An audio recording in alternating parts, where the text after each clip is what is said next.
और माँ बाप को सता करके और माँ बाप के ऊपर जुल्म सितम करके हज के टूरों पे टूर करने वालों, उम्रे के टूरों पे टूर करने वालों, इधर माँ बाप एक एक पैसे के लिए परेशान है। बेटा अजमेर की बड़ी डेग में पैसे डाल करके आ रहा है, इधर माँ बाप दवाई के लिए एक एक पैसे को तरस रहे हैं। बेटा कलियर के चक्करों पे चक्कर लगा रहा है।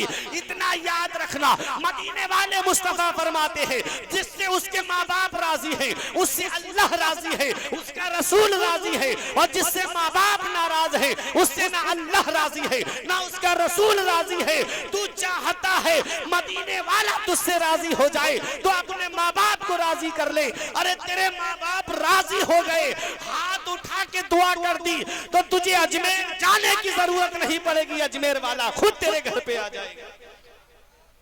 ऐसिया माँ बाप के साए की ना कदरी ना कर।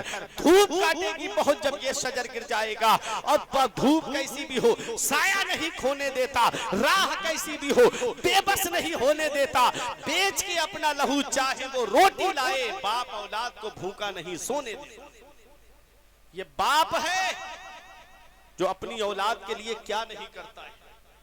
इसका पता हमें तब चलता है जब हम खुद बाप बनते हैं। जब खुद की औलाद होती है ना तब पता चलता है कि बाप क्या होता है। अभी मैं बता रहा हूँ ना, ये जल से चले अल्लामा बाकी बिल्ला साहब, तो अभी मेरे बच्चे की तबीयत खराब हुई, बुखार आ गया उसको, रात में प्रोग्राम करके आया, लेट गया थोड़ी सी देर के लिए, आंख लग गई, जागा हुआ था मैं, तो बीबी ने उठाया रात में, बोली तुम सो रहे हो, बच्चे को बहुत तेज बुखार है। यकीन मानना आंखों की नींदें उड़ गई। उठ के बैठ गया, मैं डॉक्टरों से राब्ता था, फोन लगा के पूछा कौन सा सिरप कौन सा ड्रॉप देना है, उन्होंने बताया ये देना है। बच्चे को ड्रॉप दिया, बच्चा लेट गया, सो गया। बीबी मुझसे बोलती रही कि आप सो जाओ, जागे हुए हो सो जाओ। मैंने कहा नींद नहीं आ रही है, बेटे की तबीयत खराब है, बच्चे को बुखार है, नींद नहीं आ रही। फिर मैं सोचने लगा फुरकान आज अपनी औलाद बीमार पड़ी, आज तुम्हारा बेटा बीमार पड़ा, तुम्हारी रात की नींदें उड़ गई। कभी बचपन में तुम भी बीमार पड़े होगे, तुम्हारे बाप ने कितनी रातें कैसी कुर्बान की होगी, माँ कैसे रातों में जागी होगी तुमको लेकर। हम इन कुर्बानियों को भूल गए माँ बाप की। थोड़ी सी दौलत क्या आ गई हमारे पास, थोड़ा सा पैसा क्या आ गया, माँ बाप का बिस्तर घर से बाहर, खुद के कमरे में एसी लगा है, जाड़ों में गर्म हीटर का इंतजाम। माँ बाप तीनों झोपड़ियों में रह के अपनी जिंदगी गुजार रहे। क्या इसी दिन के लिए माँ बाप ने औलाद को पाला था? क्या इसी दिन के लिए माँ बाप ने औलाद को जवान किया था? अरे कौन सा मुंह लेके जाओगे महबूबे दावर के सामने, कौन सा चेहरा लेके जाओगे शाफे महशर के सामने। मौलाना रूम फरमाते पहली मोहब्बत माँ बाप की है जो दुनिया में बदला मांगती है। अगर तुमने अपने माँ बाप के साथ भलाई की तो तुम्हारी औलाद तुम्हारे साथ भलाई करेगी। अगर तुमने माँ बाप के साथ भलाई नहीं की तो ये उम्मीद लगा के मत बैठना कि बुढ़ापे में तुम्हारी औलाद तुम्हारा सहारा बन जाएगी। हज़रात मौलाना रूम फरमाते हैं कि एक शख्स की बीबी ने ये शिकायत की कि तुम्हारा बाप पूरी रात बैठ के खांसता रहता है, इसकी खांसी की वजह से मेरे बच्चों की नींद खराब होती है, मैं भी रात को सो नहीं पाती। ऐसा करो इसका बिस्तर वहां करो जहां जानवर बनते हैं। बेटा था बीबी का गुलाम, आया बोला अब्बा चलो मैं तुम्हारा बिस्तर वहां कर देता हूँ जहां जानवर बनते हैं। अब्बा ने पूछा बेटा यहाँ क्या परेशानी? कहा अब्बा तुम पूरी रात खांसते हो, तुम्हारी खांसी की वजह से मेरे बीबी बच्चे सो नहीं पा रहे हैं। अब्बा ने कहा फिर नींद आ जाएगी बेटा, मैं चला जाऊंगा यहाँ से। कहा हाँ अब्बा जब खांसी नहीं होगी तो मैं सो जाऊंगा।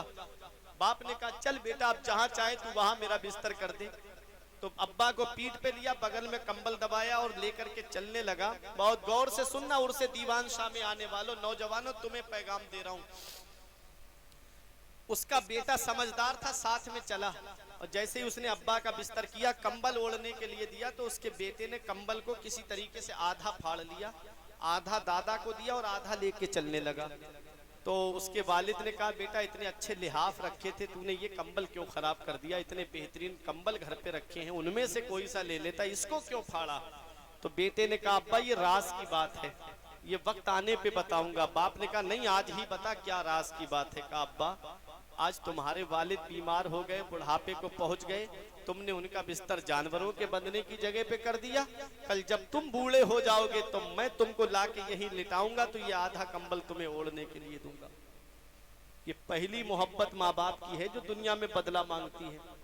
अगर हम अपने माँ बाप के साथ भलाई करेंगे तो हमारी औलाद हमारे साथ भलाई करेगी। अगर हमने अपने माँ बाप के साथ भलाई नहीं की तो बुढ़ापे में ये उम्मीद लगा के मत बैठना कि तुम्हारी औलाद तुम्हारा सहारा बन जाएगी। अल्लाह 15वें पारे में फरमाता है वक़ज़ा रब्बुका अल्ला तअबुदू इल्ला इय्याहु व बिल वालिदैनि इहसाना इम्मा यबलुगन्ना इंदकल किबरा अहदुहुमा औ किलाहुमा फला तकुल लहुमा उफ़्फ़िन वला तनहरहुमा व कुल लहुमा कौलन करीमा। रब फरमाता है हुक्म दिया तेरे रब ने कि अपने रब के सिवा किसी की बंदगी ना करो और अपने माँ बाप के साथ हुस्न सलूक करो, अपने माँ बाप के साथ भलाई से पेश आओ। और कुरान में रब फरमाता है जब वो दोनों बुढ़ापे को पहुंच जाएं या उनमें का कोई एक बुढ़ापे को पहुंच जाए फला तकुल लहुमा उफ़, तो उन्हें उफ तक मत कहना। अगर बूढ़े हो जाएं माँ बाप, कुरान कहता है उन्हें उफ तक मत कहना। जब भी बोलना तो मोहब्बत के साथ बोलना, जब भी बोलना तो प्यार के साथ में बोलना। आज होता क्या है कि हम माँ बाप से मोहब्बत से बात नहीं करते। उलमाए किराम से आप पूछिए, ये बताएंगे अगर बाप और माँ रास्ता चल रहे हैं और बेटा आगे आगे चलने लगे तो ऐसे बेटे को बेअदबों में शुमार किया जाता है, बेअदब लड़के में शुमार किया जाता है। माँ बाप से ऐसे बात करने का हुक्म देती है शरीयत जैसे एक गुलाम अपने आका से बात करता है, जैसे एक नौकर अपने मालिक से बात करता है। माँ बाप से जब भी बात करो तो ऐसे बात करो, और जब भी बोलो तो मोहब्बत के साथ बोलो, जब भी बोलो तो प्यार के साथ बोलो।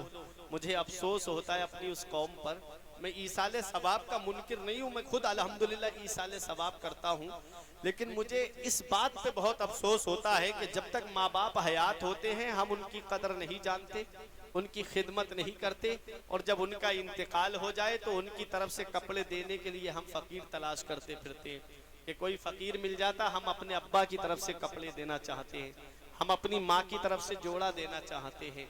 क्या अच्छा होता कि जब माँ बाप जिंदा थे तो उनको लिबास पहना देता। क्या अच्छा होता कि ईद के दिन अपने अब्बा के लिए खुद अपनी खुशी से नए कपड़े बना के दे देता, अपनी माँ को नए कपड़े बना करके दे देता, तो माँ बाप खुश हो जाते, हाथ उठा के दुआ कर देते। मदीने वाले मुस्तफ़ा फरमाते माँ बाप की दुआ औलाद के हक में ऐसे कबूल होती है जैसे नबियों की दुआ उम्मत के हक में कबूल होती है। जैसे नबियों की दुआ रद्द नहीं होती है, ऐसे बूढ़े माँ बाप की दुआ औलाद के हक में रद्द नहीं होती है, दुआ कबूल हो जाती है। आज हम दुआ कराते फिर रहे हैं लेकिन दुआ लेते नहीं है। मैं आया बरेली शरीफ से, कहा हुजूर दुआ कर देना, आप बरेली शरीफ से आए हैं। मौलाना बाकी बिल्ला साहब आए, कहा हजरत दुआ कर देना। मौलाना इस्माइल साहब से कहा हजरत दुआ कर देना। लेकिन हम दुआ कराते फिर रहे लेकिन दुआ लेते नहीं है। हम दुआ कराते फिर रहे हैं लेकिन दुआ लेते नहीं है। इतनी जल्दी पीर की दुआ कबूल नहीं होगी, इतनी जल्दी मेरी दुआ कबूल नहीं होगी, इतनी जल्दी किसी आलिम की दुआ कबूल नहीं होगी जितनी जल्दी औलाद के हक में उसके माँ बाप की दुआ कबूल होती है। अगर दुआ लेनी है तो अपने माँ बाप की दुआ लो। अरे कभी परेशानी घेर ले, तुम्हारा कारोबार ना चले, तुम्हारी दुकान में बरकत ना हो, तुम्हारे घर में बरकत ना हो, तो कहीं और जाने की जरूरत नहीं है, अपने माँ बाप के पास चले जाओ और अब्बा से कह दो कि अब्बा मेरे लिए दुआ कर दो, माँ से कह दो अम्मी मेरे लिए दुआ कर दो। माँ बाप ने हाथ उठा के दुआ कर दी, परवरदिगार आलम इतनी बरकतें अता फरमाएगा कि नस्लें खाएंगी तब भी वो बरकत खत्म नहीं होगी। इसलिए माँ बाप को राजी कर लो। मदीने वाले मुस्तफा फरमाते हैं जिससे उसके माँ बाप राजी हैं उससे अल्लाह राजी है, उसका रसूल राजी है। और एक हदीस पाक में आता है, नबी फरमाते हैं जो सुबह को माँ बाप का चेहरा मोहब्बत से देख ले, अल्लाह जन्नत के 2 दरवाजे खोल देता है। और अगर एक का इंतकाल हो गया है, एक मौजूद है, तो उसका चेहरा मोहब्बत से देख ले, अल्लाह एक जन्नत का दरवाजा खोल देता है। और अगर माँ बाप दुनिया से चले गए, माँ बाप इंतकाल कर गए हैं, तो एक ऑफर और दिया मदीने वाले मुस्तफा ने कि जुमे के दिन सुबह को माँ बाप के कब्र की जियारत कर ले तो ऐसा है जैसा उसने उनकी जिंदगी में जियारत की। तो माँ बाप की कदर कर लो, माँ बाप की खिदमत कर लो। अगर चाहते हो बुढ़ापे में जिंदगी सुकून से गुजर जाए।